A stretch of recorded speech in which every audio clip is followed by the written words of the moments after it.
EAP set 2026 ఫలితాల్లో all force విద్యార్థులు అద్భుత ప్రతిభ కనబర్చారు. ఈ సందర్భంగా ఏర్పాటు చేసిన కార్యక్రమంలో చైర్మన్ వి నరేందర్ రెడ్డి ర్యాంకులు సాధించిన విద్యార్థులని అభినందించారు. తక్కువ మంది విద్యార్థులతో అత్యధిక ర్యాంకులు సాధించడం ఆల్ ఫోర్స్ విద్యా సంస్థలకు మాత్రమే సాధ్యమన్నారు. ఇటీవల ప్రకటించిన ఐఐటీ మెయిన్స్ ఫలితాల్లోనూ తమ విద్యార్థులు చారిత్రాత్మక విజయం సాధించారని గుర్తు చేశారు. రాబోయే ఐఐటీ అడ్వాన్స్డ్ నీట్ ఫలితాల్లోనూ తమ విద్యార్థులు ఉత్తమ ర్యాంకులు సాధిస్తారని ఆశాభావం వ్యక్తం చేశారు.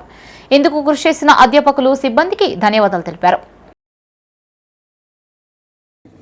మరి గత రికార్డులన్నింటినీ కూడా బద్దలు కొడుతూ మరి ఇవాళ రాష్ట్ర స్థాయిలో అగ్రికల్చర్ అండ్ ఫార్మసీ విభాగంలో 11వ ర్యాంక్, అలాగే ఇంజనీరింగ్ విభాగంలో 22వ ర్యాంక్, 74వ ర్యాంక్, ఇలా ఒక్కొక్క ర్యాంక్ చూస్తూ ఉంటే తెలుస్తుంది కరీంనగర్ జిల్లా మీద, కరీంనగర్ గడ్డ మీద మరి మన పిల్లలు ఏ రకంగా ర్యాంకులు సాధిస్తున్నారు. ఇవాళ ఆల్ ఫోర్స్ హైదరాబాద్ కావచ్చు, లేకపోతే హనుమకొండ కావచ్చు, జగిత్యాల్, మంచిర్యాల్, నిజామాబాద్, కరీంనగర్, ప్రతి ఏరియాలో ఉన్న ఆల్ ఫోర్స్ స్టూడెంట్స్ అద్భుతంగా రాణించి ఇవాళ మరి ఆ రెండు కార్పొరేట్ కళాశాలలు ధీటుగా ఏదైనా తెలంగాణలో మరి నాణ్యమైన విద్యను అందించే సంస్థ ఉందా, రిజల్ట్స్ మంచిగా తీసుకొచ్చే సంస్థ ఏదైనా ఉంది అంటే that is only all force అనే విధంగా మరొకసారి మేము ప్రూవ్ చేయడం జరిగింది. ఇవాళ గత 30 సంవత్సరాల నుంచి కూడా మరి పరీక్ష ఏదైనా పర్లేదు మరి వెంటనే రిజల్ట్స్ని చేస్తూ అద్భుతమైన ఫలితాలతో ప్రతి సంవత్సరం ఆ రికార్డును మేమే బ్రేక్ చేసుకుంటూ ముందుకు రావడం జరిగింది. మరి 3000 ర్యాంక్ బిలో చూసుకున్నట్లయితే లాస్ట్ ఇయర్ 102 మంది చిన్నారులు 3000 ర్యాంక్ బిలో వచ్చారు. మరి ఈ సంవత్సరం 125 మంది చిన్నారులకి 3000 బిలో ర్యాంక్ రావడం జరిగింది.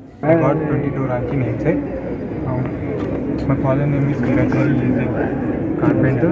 My mother is a housewife, Kavita. I studied 8 to 8 hours a day. My teacher supported a lot. Good evening everyone, my name is Ritvik.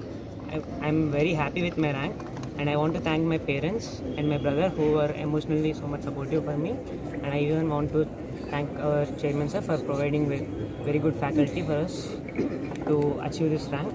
And I was actually preparing for NEET and I just went and written MCET and I have secured this rank, and I am expecting a very good rank in the re-NEET exam too, and I want to join in AIIMS Delhi and want to pursue my goal, doctor, and want to serve the nation.